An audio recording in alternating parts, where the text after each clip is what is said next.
आप एक बार संसद भवन में जाइएगा, आपको यकीन हो जाएगा कि देश पीछे क्यों है। बस वहां जाइएगा तो आपको लग जाएगा देश पीछे क्यों है। आपको लगेगा आप सिंगापुर में खड़े हैं, जिनके एक दिन के पार्टी का खर्चा 8 लाख 9 लाख। देश में जितने बड़े अधिकारी हैं, जितने बड़े नेता हैं, इन्हें मैंडेटरी कर दीजिए कि आप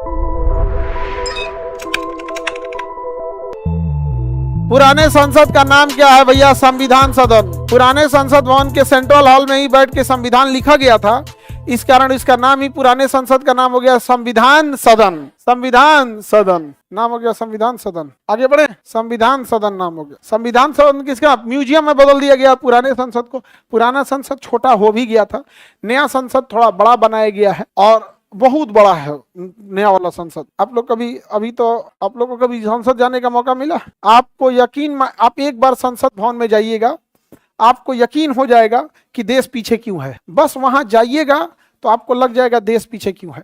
वहां इतनी वीआईपी व्यवस्था, इतनी सिक्योरिटी, इतने ग्रीनरीज, एसी, पानी निकलने का जगह, सिक्योरिटी। आपको लगेगा आप सिंगापुर में खड़े हैं। आपको लगेगा कि आप किस में खड़े हैं? सिंगापुर में। पता ही नहीं चलेगा कि देश पीछे है। जैसे एक छोटा बच्चा है, वो हाफ पैंट पहन के घूम देता है कहीं, उसको पता ही नहीं है कि मतलब टाई या फिर फॉर्मल ड्रेस का मतलब क्या होता है। आप जब आते हैं तब समझ में। अभी कोई आपको कहेगा हाफ पैंट पहन पे घूमने के लिए घूम देंगे? हाँ, अरे कोई फॉर्मल जगह पे घूमने के लिए मत, अगर घूम दोगे तो तुम्हारा अभी भी मानसिक विकास नहीं हुआ है। चलो कम से कम बता तो दिए मतलब घूम सकते हो लोग, चलो तब समझ में आए कि हम किस कैटेगरी वालों को पढ़ा रहे हैं। तनी आगे आ जाना तो क्लास में पहन के पैरवा छटका देंगे हम, नहीं समझ आएगा। एक से एक रहता है। एगो क्लास में पहन आई थी नीचे कहीं भाग यहाँ से, ये हाँ को भगा दिए थे हम। एक ठो को तो हम डांट के भगा दिए थे। करी थी कि मेरा मर्जी। हम कहते हमारा क्लास है, भागे यहाँ से, हमारा मर्जी नहीं समझे। कोनो क्लास में थे, कह मेरी मर्जी। हम कहा हमारा क्लास है, मेरी मर्जी, भागे यहाँ से। इज्जत से बोल रहे हैं, बाबू नहीं चल जाओ तो नौटंकी ऊपर से करेंगे, मेरी मर्जी है। जो मिल गया इस समय तो हम तो बाल झाड़ने पे डांट देते हैं। तो संसद भवन में आप जब जाएंगे ना, संसद भवन में जाइए, राष्ट्रपति भवन में जाइए या पीएम हाउस में जाइए, आपको ऐसा फील होगा कि देश क्या है? सिंगापुर है।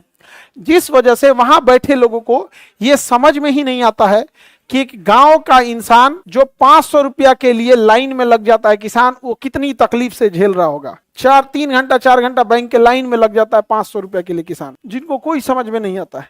सोचिए, जिनके एक दिन के पार्टी का खर्चा 8 लाख 9 लाख आता होगा एक दिन के लिए, कि एक पार्टी रखते हैं 1 लाख 3-4 लाख रुपया खर्चे न हो जाएगा, उनको क्या समझ में आएगा? देश में जितने बड़े अधिकारी हैं, जितने बड़े नेता हैं, इन्हें मैंडेटरी कर दीजिए कि आप देश के ट्रेन के जनरल डिब्बा के नीचे आप उसी में सफर करना है, एसी रिस्ट्रिक्ट। उनको देखिए, जब तकलीफ समझेंगे ना तब समझ में आएगा कि क्या तकलीफ होता है। एसी फर्स्ट क्लास में तो अपना कमरा मिला होता है, अपना कमरा मिला होता है, कूप रहता है या कंपार्टमेंट रहता है। 2 रूम का 2 बेड का कमरा रहेगा तो कूप बोलेंगे, 4 का रहेगा तो कंपार्टमेंट। उसमें क्या देश में समझ में आता है? ये बहुत बड़ी समस्या है।